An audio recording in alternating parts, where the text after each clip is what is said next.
So the recent published data in the Journal of Clinical Oncology showing a survival advantage in patients with secondary acute myeloid leukemia, a very difficult subgroup of AML,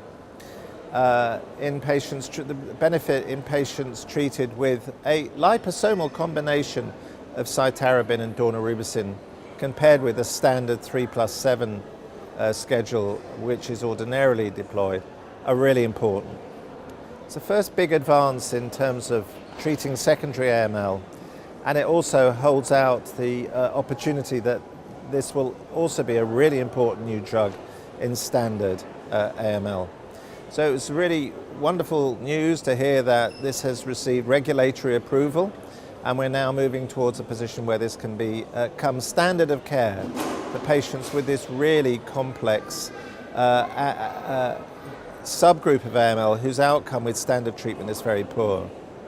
And I think the other really important point from that paper that was published in the Journal of Clinical Oncology about 2 months ago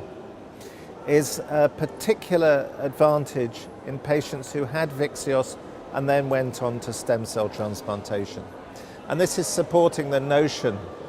that if you reduce the amount of measurable residual disease, MRD, before transplant, you may improve transplant outcome. And that's a randomized study we'll be looking at in the UK through the NCRA AML Working Party and through the Impact Transplant Cooperative, asking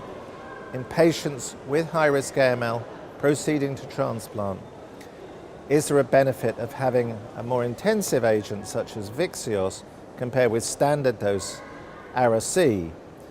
in patients destined to proceed to transplant? Does it reduce the relapse risk? That sort of question's not been asked before, and it's a really important opportunity, we hope, to improve transplant outcomes.